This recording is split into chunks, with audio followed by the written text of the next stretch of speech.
বিশ্ব রাজনীতির উত্তাল মঞ্চে আবারও ত্রাতা হিসেবে আবির্ভাব হচ্ছে এক শক্তি, যার নাম শি জিনপিং। যখন হরমুজ প্রণালী ঘিরে যুদ্ধ, অবরোধ আর উত্তেজনা তুঙ্গে, ঠিক তখনই বেইজিং থেকে উঠে আসছে এক ভিন্ন বার্তা, শান্তি, কূটনীতি আর নতুন জোট গঠনের ডাক। কিন্তু প্রশ্ন হলো, এটি কি শুধুই শান্তির উদ্যোগ, নাকি এর আড়ালে রয়েছে আরও বড় কোনো ভূরাজনৈতিক খেলা? একদিকে যুক্তরাষ্ট্র সামরিক উপস্থিতি বাড়াচ্ছে, অবরোধ জোরদার করছে, অন্যদিকে চীন বলছে এভাবে চললে পরিস্থিতি আরও খারাপ হবে। চীনের পররাষ্ট্র মন্ত্রণালয় স্পষ্ট ভাষায় জানিয়ে দিয়েছে, সামরিক চাপ নয়, বরং সম্পূর্ণ যুদ্ধবিরতি একমাত্র সমাধান। কিন্তু এ বক্তব্যের মধ্যেই লুকিয়ে আছে এক গুরুত্বপূর্ণ ইঙ্গিত। চীন কি নিজেকে নতুন মধ্যস্থতাকারী হিসেবে প্রতিষ্ঠা করতে চাইছে? এ প্রেক্ষাপটে বেইজিংয়ে একের পর এক উচ্চ পর্যায়ের বৈঠক যেন কেবল কাকতালীয় নয়। স্পেনের প্রধানমন্ত্রী পেদ্রো সানচেস, সংযুক্ত আরব আমিরাতের ক্রাউন প্রিন্স শেখ খালেদ বিন জায়েদ, এমনকি রাশিয়ার পররাষ্ট্রমন্ত্রী সের্গেই লাভরভ, সবাই একে একে হাজির হচ্ছেন বেইজিংয়ে। কেন? কেবল দ্বিপাক্ষিক সম্পর্ক, নাকি এর চেয়েও বড় কিছু?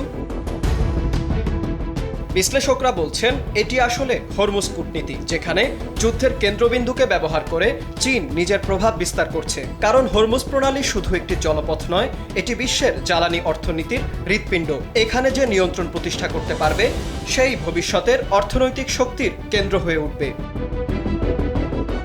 আর ঠিক এ জায়গাতেই চীনের পদক্ষেপগুলো হয়ে উঠছে অত্যন্ত তাৎপর্যপূর্ণ। একটি চীনা তেলবাহী জাহাজ, যেটি আগে থেকেই মার্কিন নিষেধাজ্ঞার আওতায় ছিল, সেটি অবরোধের মধ্যেই হরমুজ অতিক্রম করেছে। এটি কি কেবল একটি ব্যতিক্রম, নাকি একটি বার্তা? বার্তাটি কি এমন যে এই অঞ্চলে চীনকেও হিসেবের মধ্যে রাখতে হবে?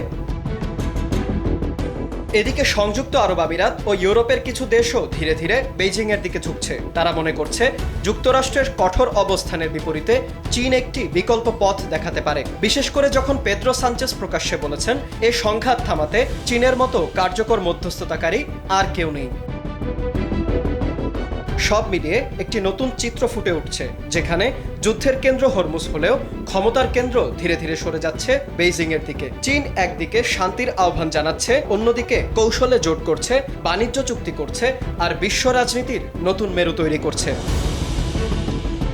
কিন্তু আসল প্রশ্ন এখনো রয়ে গেছে, চীন কি সত্যি শান্তির দূত, নাকি এ অস্থিরতাকে কাজে লাগিয়ে নিজের আধিপত্য বিস্তার করছে? হরমুজে যে আগুন জ্বলছে, তার আলো কি শেষ পর্যন্ত বেইজিংকেই আলোকিত করবে?